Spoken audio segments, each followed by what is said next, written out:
if anyone's ever seen me do one of these before, you know, like, the best part is the mess that you see before I even begin. Okay. All right. Hope guides me. It is what gets me through the day, and especially the night. The hope that after you're gone from my sight, it is not the last time I will look upon you.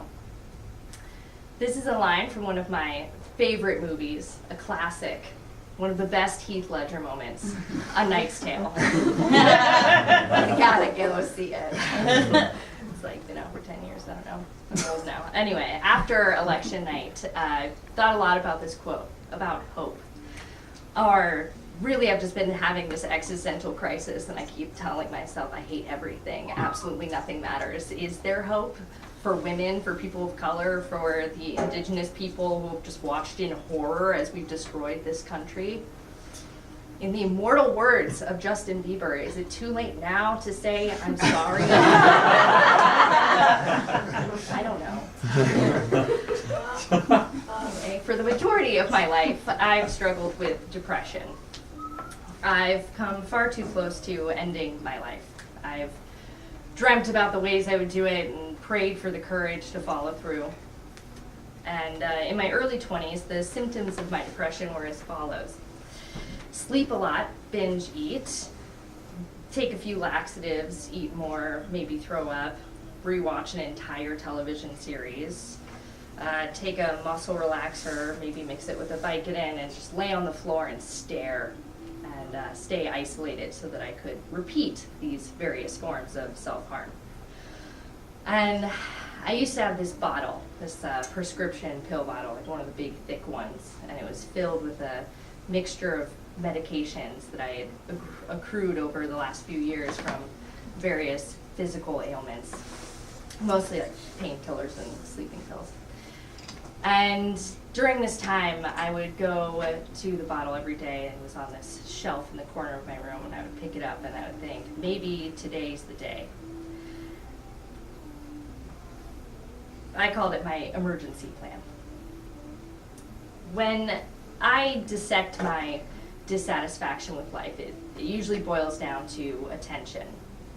The lack of tending to I do for my own health, the hyper-attentiveness I put on everyone else, the lack of attention I got growing up, or the acute attention that I put on everything that I'm not. I crave attention, yet freak out when I get it.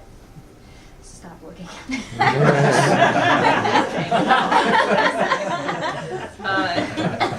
Where was I? Anyway, I would blame food or myself or the outside world, but it wasn't the problem. This blame was a symptom, one of the many, I guess, of neglect, a symptom of misplaced attention. Clearly, I am not an inherently hopeful person.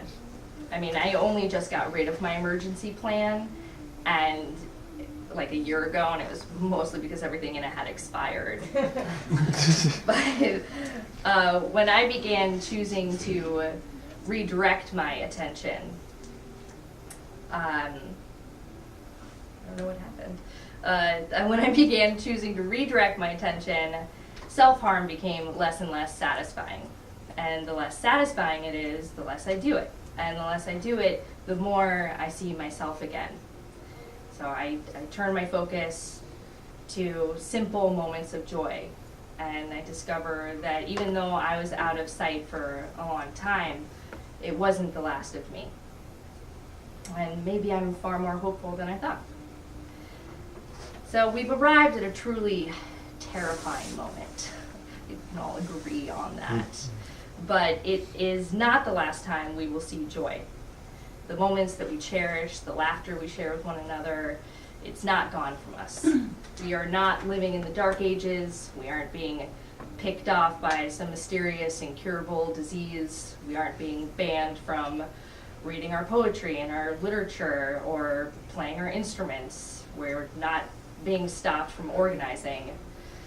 We are connected instantly to thousands of people by swiping or reloading or streaming. So this moment, as terrifying as it is a privilege. This anger and sadness is a privilege. And we can choose what guides us.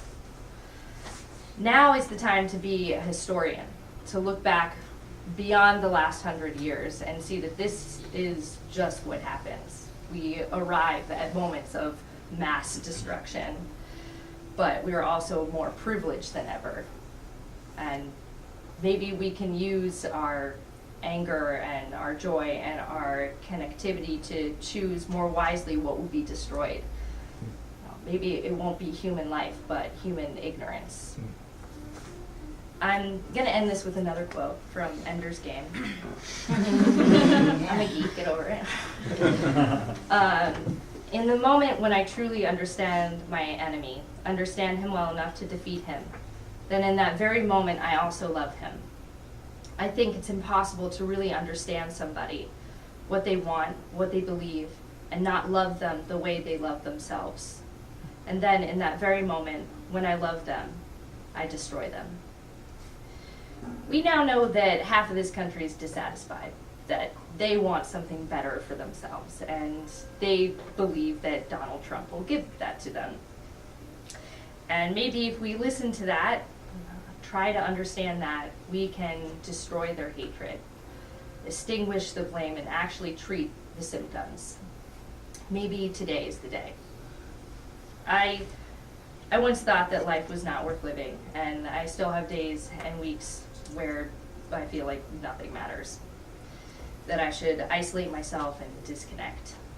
But whatever is responsible for my dialogue of self-harm and self-hate, I have worked to understand, to love even. And it's been weakened. I mean, I'm still here. And we can choose to be guided by love. In the face of destruction, I believe that is our only choice.